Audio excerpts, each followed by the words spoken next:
মোহাম্মদপুরের যে Geneva camp, এই জেনেভা ক্যাম্পে বেশ কিছু শীর্ষ মাদক সম্রাট বা মাদক ব্যবসায়ী রয়েছে, যাদেরকে আমরা দীর্ঘদিন যাবৎ আইনের আওতায় আনার জন্য অভিযান পরিচালনা করে আসছি।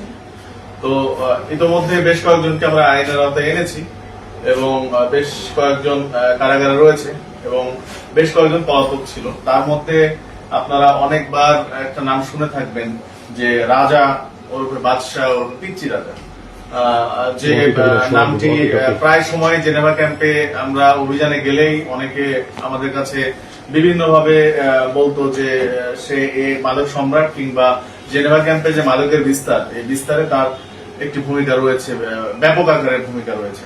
তো এই পিচ্চি রাজাকে দীর্ঘদিন যাবত আমাদের মোহাম্মদপুর থানা পুলিশ এবং মোহাম্মদপুর এই এসি এডিসি সহ আমাদের তেজগাঁ ডিভিশনে যারা মোহাম্মদপুরকে তদারকি করে, আমরা সবাই তাকে আইনের আওতায় আনার জন্য চেষ্টা করে আসছিলাম। তো এর এক পর্যায়ে আমরা আজকে আমাদের এসবি, সিটিএসবি এবং ইমিগ্রেশন পুলিশ এই তিনটি বিভাগের সহায়তায় আমাদের মোহাম্মদপুর থানা পুলিশ খবর পায় যে এই পিচ্চি রাজা আমাদের এখানে যে হযরত শাহজালাল আন্তর্জাতিক যে বিমানবন্দর রয়েছে সেখানে তাকে ইমিগ্রেশন পুলিশ আটক করেছে এবং সে দেশের বাইরে পালিয়ে যাওয়ার অপচেষ্টা করেছিল। তো এই সংবাদ পাওয়া মাত্রই আমাদের মোহাম্মদপুর থানার একটি চৌকস টিম আমরা সেখানে পাঠাই।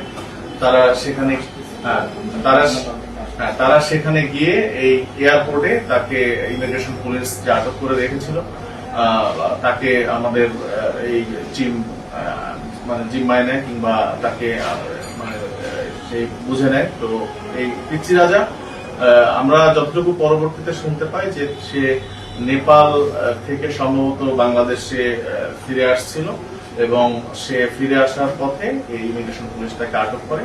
পরবর্তীতে আমরা তাকে থানায় নিয়ে আসি এবং থানার নথিপত্র পর্যালোচনা করে এখন পর্যন্ত তার বিরুদ্ধে আমরা 29টি মামলা চলমান রয়েছে বলে জানতে পেরেছি।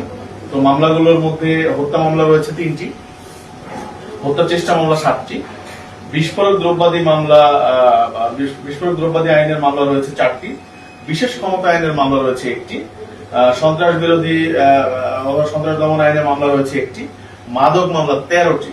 তো এই মামলার পরিসংখ্যান দেখে আপনারা বুঝতে পারতেছেন যে তার বয়স কিন্তু 30 হয়নি, তাতেই তার বিরুদ্ধে এখন পর্যন্ত 29টি মামলা, মানে তার বয়সের চেয়েও তার মামলার হার বেশি।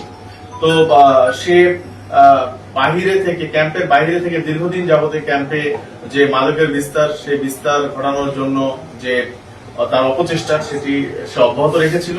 তো তাকে আমরা শেষ পর্যন্ত আইনের আওতায় আনতে সক্ষম হয়েছি। এখন আমরা যে আমাদের নর্মাল প্রসিডিউর, সেই প্রসিডিউরের মাধ্যমে তাকে আমরা মামলায় চালান দেব বিজ্ঞ আদালতে আগামীকাল।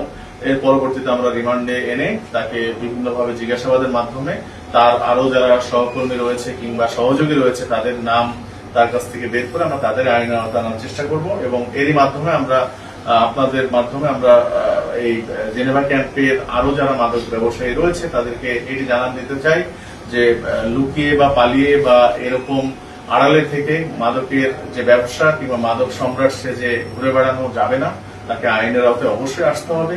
আমাদের জিএমপি পুলিশ তথা বাংলাদেশ পুলিশ আমাদের এই মাদকের বিরুদ্ধে যে জিরো টলারেন্স নীতি ঘোষণা করেছে সেটির একটি উৎকৃষ্ট উদাহরণ হচ্ছে আজকের এই যে পিচ্চি রাজাকে আমরা আইনের আওতায় আনতে সক্ষম হয়েছে। আমাদের পুলিশের একাধিক যে ইউনিট এই পিচ্চি রাজাকে আইনের আওতায় আনতে আমাদেরকে সহযোগিতা করেছে।